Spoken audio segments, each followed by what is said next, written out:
plagiasi, apa itu pelanggaran ilmiah, menghindari plagiasi, dan lain-lain. Tapi buku ini diterbitkan oleh National Academy of Sciences, National Academy of Engineering, dan Institute of Medicine, semacam akademi ilmu pengetahuannya, Akademi Ilmu Pengetahuan Indonesia di sana ya, di Amerika.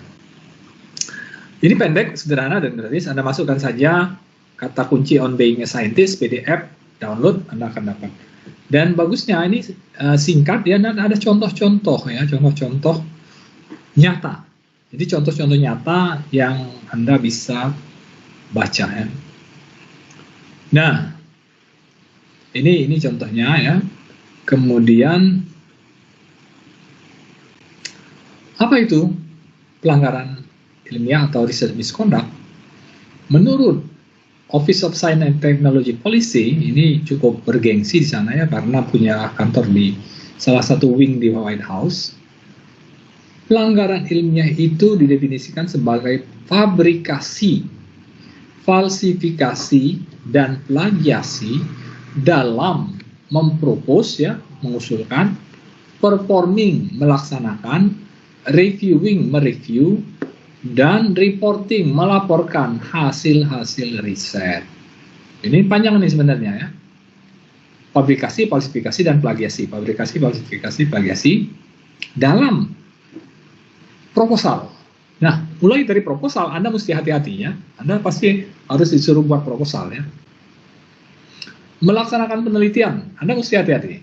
Karena bisa melanggar 3 jenis riset misconduct ini. Mereview, tapi mungkin Anda tidak perlu mereview di sini ya. Dan melaporkan, Anda pasti akan melaporkan, Anda pasti akan menulis paper. Apa itu fabrikasi? Fabrikasi itu making up data or result. Ya. Jadi misalnya data itu tidak ada sebenarnya. Data-data itu tidak ada, tapi entah karena Anda nggak sempat atau karena Anda ingin menghasilkan data yang bagus, gitu, Anda buat datanya. Itu disebut fabrikasi. Atau bukan cuma data ya, hasil ya, misalnya grafik ya, itu masuk data juga, tapi sudah merupakan hasil, kesimpulan gitu ya, yang Anda sebenarnya tidak bikin, itu tidak ada itu dalam riset Anda, tapi Anda buat-buat saja. Dan ini kata-kata dan ini kalau di bahasa hukum penting sekali ya. Jadi kalau dan itu harus masuk ini dan ini dan ini ya. Kalau or itu salah satu gitu ya. Dan menyimpan atau melaporkannya. Jadi fabrikasi data ini melanggar etika akademik ketika Anda membuat ini dan menyimpannya ya. Membuat ini dan menuliskannya di paper Anda gitu. Oke, jelas ya fabrikasi apa ya? Falsifikasi adalah manipulasi. Datanya Anda manipulasi misalnya. Misalnya apa? Misalnya data yang Anda dapatkan itu tidak cocok dengan data-data orang lain atau tidak cocok dengan teori, Anda ubah dikit. Data Anda terlalu kecil misalnya. Anda besarkan ya, Anda geser-geser sehingga cocok dengan teori. Nah, itu Anda melakukan apa yang dinamakan falsifikasinya. Falsifikasi data, hasil. Oke, ini bisa juga bukan cuma hasil, material riset. Jadi bahan-bahan peralatan dan lain nggak Anda beli, tapi Anda katakan dibeli dan ini ada hasilnya. Jadi Anda falsifikasi dan fabrikasi, ya. Materialnya tidak ada ya, atau materialnya salah, Anda katakan benar ya, falsifikasi. Peralatan juga dan prosesnya. Nah, yang agak sulit itu ini menghilangkan sebagian dari hasil. Banyak sekali orang-orang membuat riset begini ya. Oke, saya bikin 10 kali pengukuran, kemudian ternyata 7 kali ini bagus ini hasilnya ya. Cocok dengan data-data orang lain. 3 kali itu nggak bagus ya, nggak cocok ya. Meskipun misalnya error barang kecil nggak cocok. Anda hilangkan, hati-hati ya. Mengapa? Karena itu bisa melanggar ini ya. Mengapa begitu? Karena prinsip di science itu hasil yang ada selama ini belum tentu benar ya. Jadi Anda harus mereportkan apa adanya. Tapi tentu saja kalau data Anda menyimpang dari data-data orang lain atau sebagian data Anda menyimpang, Anda harus punya argumentasi kuat agar paper Anda bisa diterima. Kalau enggak, paper Anda atau ini Anda tesis Anda itu susah diterima ya. Nah, kemudian selanjutnya adalah plagiasi. Jelas ini mengapa dari 3 ini plagiasi diletakkan paling akhir, itu karena ini paling tidak intelek ini ya, tidak butuh banyak pemikiran ya. Kalau di sini orang mesti mikir banyak, di sini harus tidak berpikir, copy paste bahkan ya. Tapi intinya adalah Anda mengambil ide orang lain, proses orang lain, atau kata-kata orang lain tanpa memberikan kredit, penghargaan ya, berupa kutipan dan lain-lainnya. Oke. Saya cerita waktu itu bahwa saya diskusi dengan profesor saya tentang masalah penelitian saya dengan seorang ahli. Kemudian si ahli itu kita lama nggak ketemu ya, tahu-tahu beberapa bulan kemudian ternyata dia bisa publikasi tentang yang didiskusikan itu ya. Itu termasuk mencuri ya. Misalkan ada seorang ilmuwan yang dia punya peralatan lengkap dan lain-lain, kemudian dia pergi ke konferensi, dia dengar ada seorang saintis yang presentasi, kemudian dia contek itu hasil presentasi itu, kemudian dia kembali ke labnya, dia kerjakan cepat selesai, dia publikasi tanpa memberitahu bahwa ini sebenarnya idenya diambil dari si ini waktu di konferensi, maka dia melakukan plagiasi ya. Hati-hati ya memang. Jadi plagiasi itu banyak ininya, banyak ntar ini ya. Ini saya Oke. Nah, ini ada makalah juga.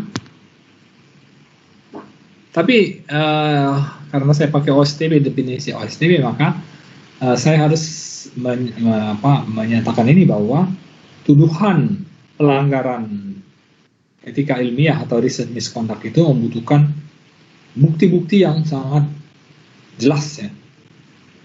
Bukti-bukti yang sangat banyak, jelas, tegas ya. Jangan bukti yang sedikit.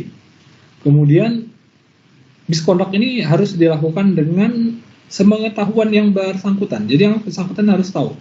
Dan kata lain, kalau orang sedang gila atau tidak sadar diri, tentu saja nggak kena ini ya. Atau ya, intentional, ada maksud ya, mengetahui, atau paling sedikit adalah paling sedikit itu karena reckless. Reckless itu artinya apa? Artinya ceroboh ya. Dan meter dikalikan 21. Riset misconduct ini haruslah merupakan suatu penyimpangan yang sangat signifikan dari etika atau hal-hal yang diterima oleh ini ya komunitas. Nah, ini dianut oleh National Science Foundation, APS, American Psychological Association, NIH, National Institute of Health, dan lain-lain ya. National Science Foundation, suatu organisasi di Amerika yang memberikan dana riset sains yang cukup besar, dia mendefinisikan sama ya, tapi ditambah dengan pembalasan. Jadi orang yang dituduh plagiasi tidak boleh membalas ya, dia harus bersiap menyiapkan pembelaan diri saja gitu. Mengapa falsifikasi dan plagiarisme itu berbahaya? Itu karena ini merupakan bentuk penipuan ya. Belum ya? Membahayakan karir dan masa depan peneliti, membahayakan kesehatan sains. Sebab kalau seorang menghasilkan hasil yang sangat bagus gitu risetnya, dan itu merupakan penipuan, maka orang lain akan mencoba mereproduksi, sehingga orang lain akan menghabiskan, ilmuwan lain menghabiskan upaya, effort, waktu, dan uang ya. Jadi ini sangat sia-sia kalau yang mau direproduksi itu adalah hasil penipuan. Dan ini membahayakan masyarakat, terutama pembayar pajak ya. Bayangkan pembayar pajak kecewa karena ternyata misalnya dosen dan mahasiswa melakukan plagiasi ya, melakukan riset misconduct, menipu datanya dan lain-lain. Percuma kami bayar pajak, kata mereka ya. Nanti ada gerakan anti bayar pajak. Apa itu plagiasi? Ya, ini gampang ya Anda ya. Tadi udah dijelaskan. Zaman sekarang masuk juga lebih mudah mengecek plagiasi dengan Authenticate dan Turnitin. Nanti tesis Anda harus dicek itu sebelum di submit. Jadi Anda akan nulis tesis. Plagiarisme termasuk apa? Termasuk juga autoplagiarism, termasuk kutipan yang tidak akurat ya. Anda kalau mengutip mesti hati-hati ya. Anda bisa masuk kasus plagiasi. Atau Anda gagal mengutip. Jadi Anda harusnya mengutip, ternyata Anda lupa atau ini tidak mengutip, jadi gagal Anda. Atau professional agencies, ini maksudnya apa? Ini adalah biro jasa pembuatan tesis gitu ya. Itu termasuk plagiasi ya. Oke. Nah, untuk autoplagiasi memang butuh diskusi lebih lanjut karena apa? Di jurnal saya, Physical Review itu ada dua bentuk paper yang bisa sama, yaitu apa?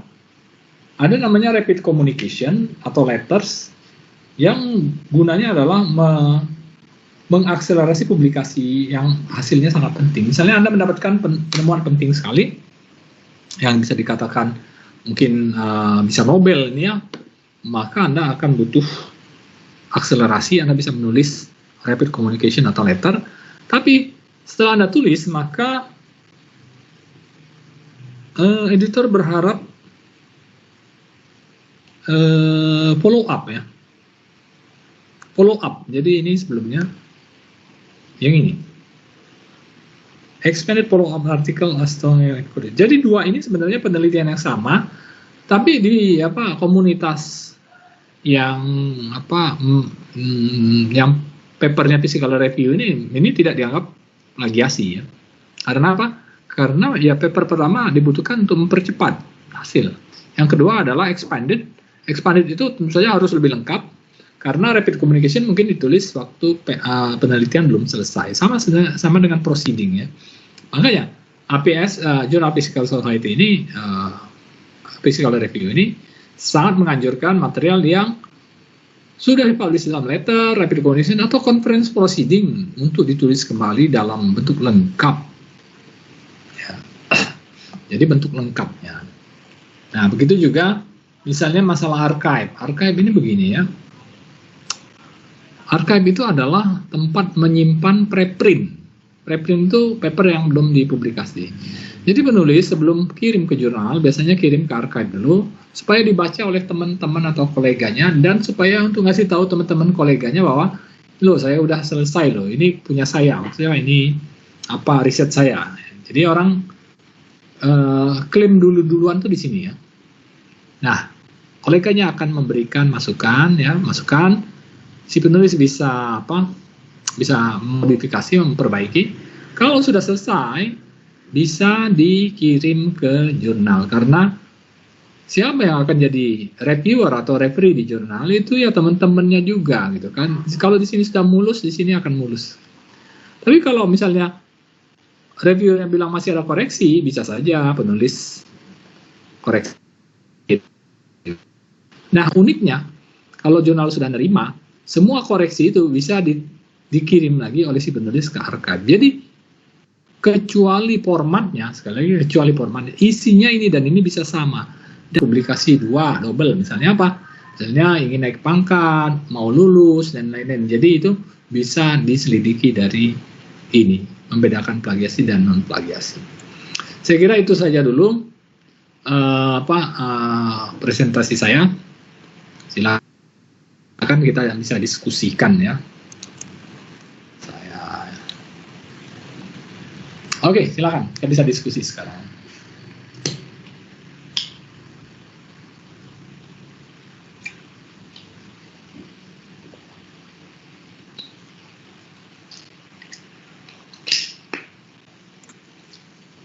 Oh, tidak ada pertanyaan, jelas semua? Tanya Pak, satu Pak, dengan Ahmad Yani Pak. Iya, silakan Pak Ahmad Yani. Ini Pak, mau nanya Pak, sekilas sih ada kebayang yang Bapak sampaikan tadi. Yang menjadi pertanyaan saya ini, misalkan seperti ini Pak, ada katakanlah suatu metode yang digunakan dan dipresentasikan itu tentang yang diaplikasikan di suatu area tertentu. Nah, kemudian kita menggunakan metode itu di area yang lainnya dengan proses yang sama, itu apakah termasuk plagiasi atau tidak itu Pak?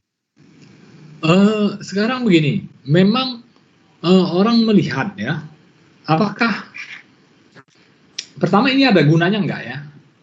Oke, pasti beda ya. Misalnya saya menggunakan proses A di material B gitu ya, ada bedanya ya. Nah, yang Anda harus lakukan adalah Anda harus menceritakan bahwa proses A ini diambil dari si penulis ini. Jadi Anda harus mengakui itu dulu. Ya. Jadi ini proses A diterapkan di material B. Mengapa? Tadinya ini proses A hanya material A, sekarang Anda akan coba di material B. Anda harus mengutip. Anda harus jelaskan publikasinya proses A itu di mana dan siapa penulisnya. Tentu saja kalau hasilnya itu sangat berbeda dan sangat bagus ya, berguna, itu tentu saja dianggap suatu kontribusi. Jadi bukan plagiasi. Oke ya. Saya kira itu jawabannya.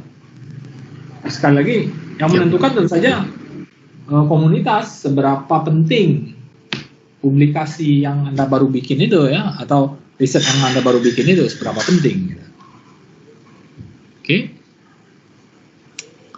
Oh ya, dan satu hal lagi, yang menyelamatkan Anda dari tuduhan plagiasi atau bukan itu adalah kutipan. Jadi jangan sekali-sekali lupa mengutip ya. Ya. Dan kalau Anda mengutip, kita ini bukan di ranah social science, kita bukan mengutip puisi dan lain-lain, harus ada paraphrasing ya. Jadi Anda harus tulis ulang, baru Anda tuliskan kutipannya. Kutip referensi nomor sekian atau kutip si A. Oke. Apa nih Algia mau? Ya. Silakan, ada lagi?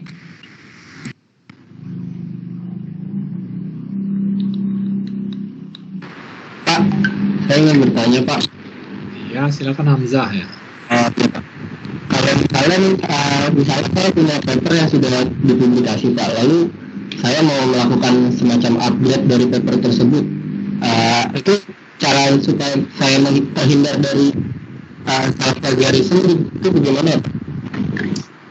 Oke, nah seperti yang dijelaskan di jurnal tadi, yang jurnal Physical Review, signifikan ya, improvement. Jadi memang Anda melakukan sesuatu yang sangat berarti dari yang Anda sudah lakukan semula. Itu yang pertama ya. Yang kedua, Anda kutip paper Anda yang sebelumnya ya.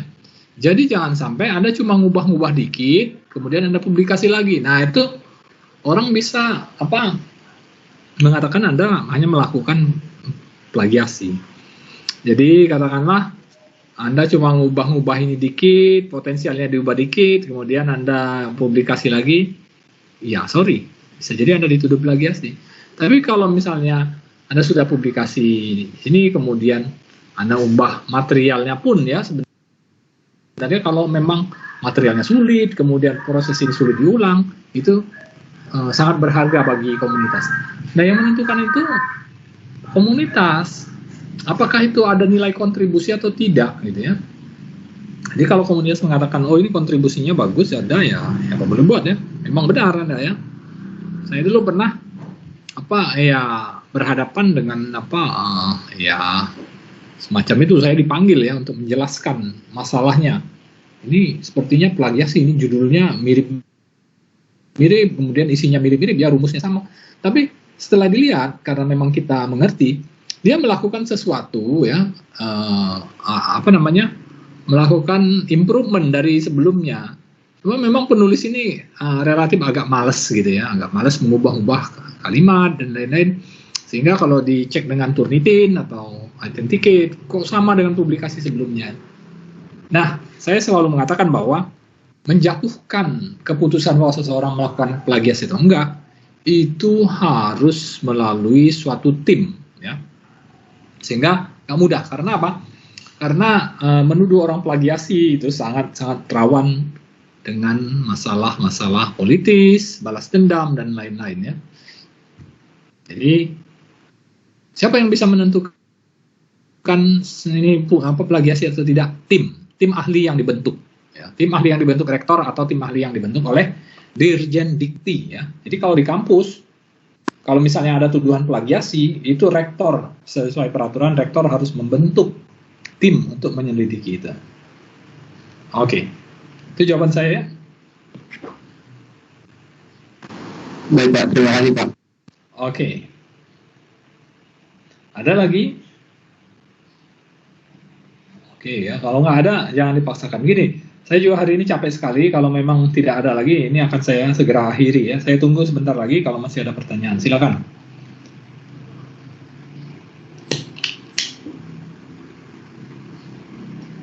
Izin tanya Pak, Ayuta. Siapa nih? Ayuta Pak. Ya silakan ya, Ayuta. Lebih ke teknis sih Pak. Kadang kalau kita baca di paper kan, kalau kutipan itu kadang ada kutipan siapa dalam siapa gitu kan ya Pak. Nah, yang mau saya tanyakan, misalnya saya baca paper Bapak, kemudian di papernya Bapak nih ada Bapak mengutip seseorang. Misalnya saya ingin mengutip seseorang di paper Bapak itu, lebih baik saya baca dulu aslinya, jadi nanti saya mengutip beliau langsung, atau mengutip seseorang tersebut dalam Bapak. Maksudnya kapan kita menggunakan seseorang dalam seseorang gitu loh Pak. Gitu deh ya, Pak. Oke. Saya udah menangkap. Kasih Pak. Jadi sebenarnya yang benar itu adalah mengutip sumber langsung. Jadi Anda nggak boleh mengutip paper saya, nggak boleh. Yang sebenarnya gitu ya. Jadi misalnya Einstein menemukan E sama dengan MC kuadrat. Kemudian saya menuliskan bahwa Einstein menemukan E sama dengan MC kuadrat di paper saya. Kemudian Anda mengutip paper saya itu salah. Anda harus mengutip paper Einstein. Jadi yang dibenarkan adalah mengutip source-nya langsung, sumbernya langsung, ya. Nah, itu mesti hati-hati karena apa? Karena ya banyak orang males ya. Ya udah kutip ini aja lah. Susah nyari ininya ya.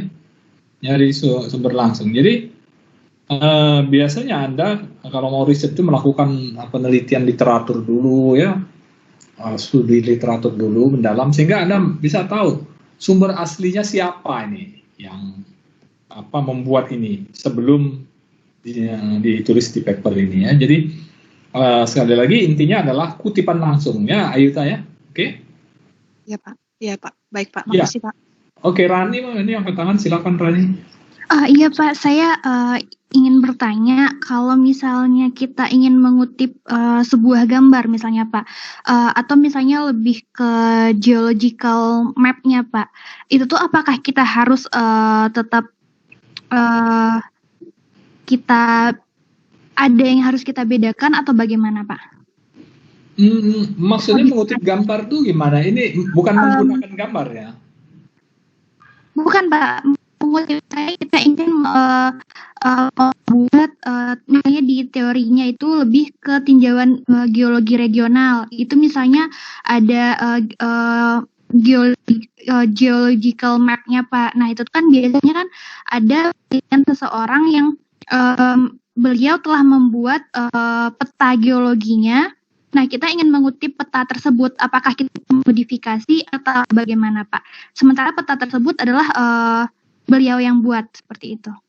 Nah itu sebenarnya prinsipnya sekali lagi harus sumber langsung ya. Maksudnya yang buat itu, apakah yang buat itu menulis? Iya Pak, beliau menulis langsung, beliau yang membuatnya sendiri. Itu kira-kira bagaimana Pak? Oh iya, jadi harusnya mengutip ke beliau langsung gitu ya.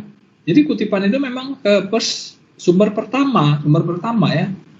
Jadi kalau dia yang nulis, kalau yang ini, dia harus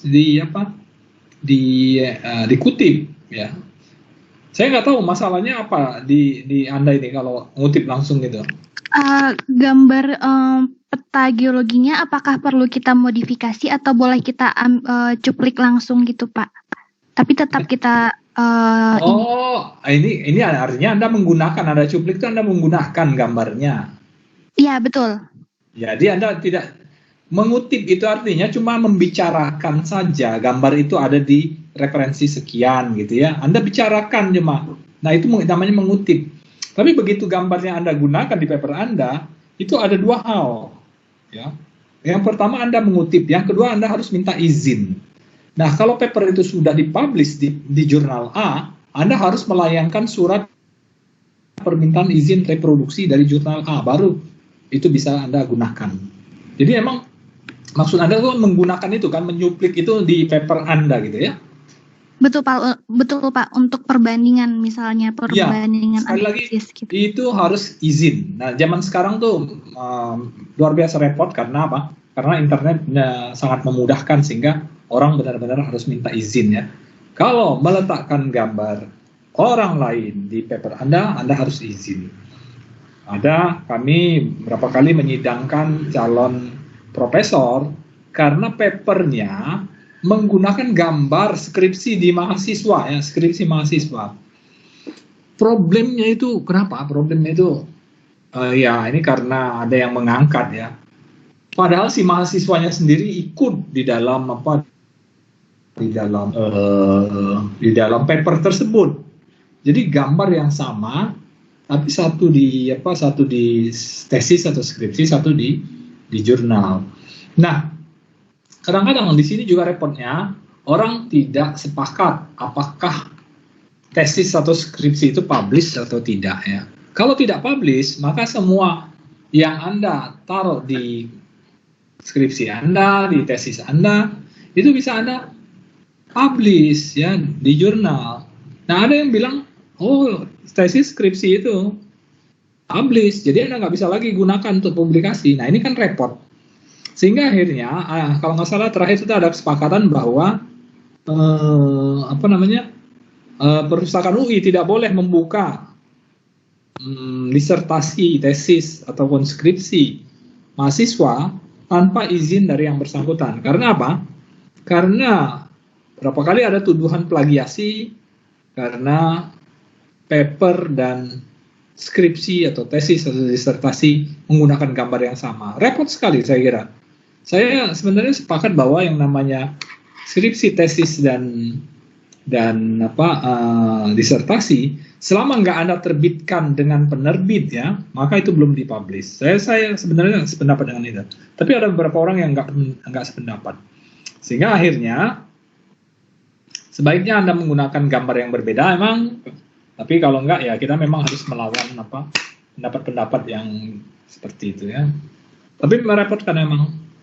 Tapi untuk kasus Anda, kalau Anda menggunakan gambar orang lain, Anda harus dapat dua hal itu. Yang pertama Anda kutip, yang kedua Anda dapat izin dari penerbit. Oke. Jadi selain dari surat atau kalau kita langsung email seperti itu dan dari pihak sananya langsung merespon dan memperbolehkan, berarti itu boleh ya Pak ya? Boleh. Dan itu ada tata caranya. Di tiap jurnal itu ada tata caranya meminta izin mereproduksi ya. Baik Pak, terima kasih. Jadi harus ada surat izinnya dari itu. Oke ya Rania. Denny ada pertanyaan Denny? Nah, ini Denny. Selamat sore Pak. Ya, mau bertanya Pak. Pak gini Pak, misalnya ada penelitian tentang A yang sama-sama baru gitu. Kemudian di tempat yang berbeda yang saling berhubungan gitu, antara A dan B, antara C dan D itu tentang A gitu. Kemudian si B mendahulukan publikasinya Pak, terdahulu tentang A gitu. Kemudian baru terakhir si C gitu. Itu bisa bilang saling plagiasi nggak Pak? Sama ya. Ini rumit banget ya, pelan-pelan ini. Ini ada A, B, C. Ya. Misalnya teliti tentang misalnya batu lah Pak, misalnya Pak ya, yang orang belum pernah orang teliti gitu. Kemudian ada B dan C yang meneliti tentang yang batu itu, tapi di tempat yang berbeda dan nggak saling komunikasi gitu.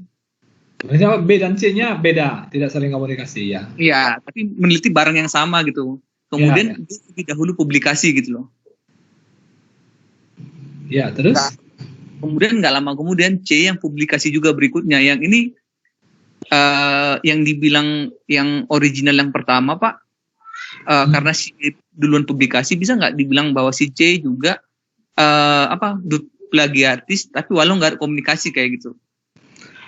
Nah ini memang, hal-hal seperti itu memang nggak bisa diputuskan dengan mudah, harus dibentuk satu tim yang benar-benar menyelidiki ya. Seumpama benar-benar dia tidak tahu sama sekali dan tidak ada komunikasi, itu dia tidak masuk plagiasi. Tapi bagaimana membuktikannya? Ya harus tim, gitu. Timnya harus bekerja benar-benar, lihat apakah ini kenal, apakah ada duplikasi dan lain-lain. Yang jelas biasanya gambarnya harus beda, statnya harus beda, datanya harus beda, nggak mungkin sama kan, ya. Jadi semuanya harus beda.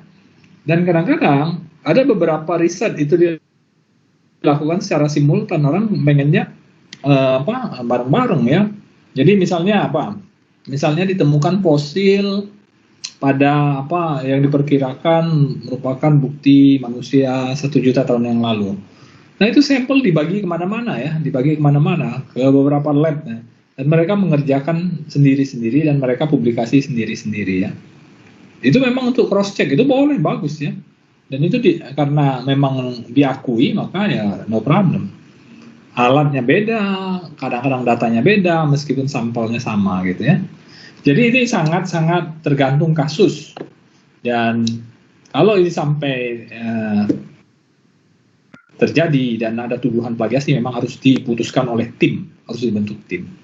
Nah, untuk menghindari itu, maka sebaiknya Anda sering baca paper di bidang Anda. Jadi Anda tahu apa yang sudah dilakukan orang gitu. Dan prinsipnya siapa yang mempublikasikan duluan, dialah yang berhak atas misalnya hadiah Nobel atau paten dan lain-lain. Ya ini adu cepat gitu ya. Oke ya Denny. Oke Pak. Sama yang ini Pak. Sama kadang dulu kan pernah baca tentang percobaan milikan Pak ya, bahwa percobaan milikan itu tentang percobaan oil drop itu kan sebelumnya bukan dia gitu. Dari ada orang-orang sebelumnya yang sudah terkenal, kemudian dia posting hasilnya. Kemudian yang berikutnya itu hasilnya itu masuk sebenarnya jauh dari yang pertama.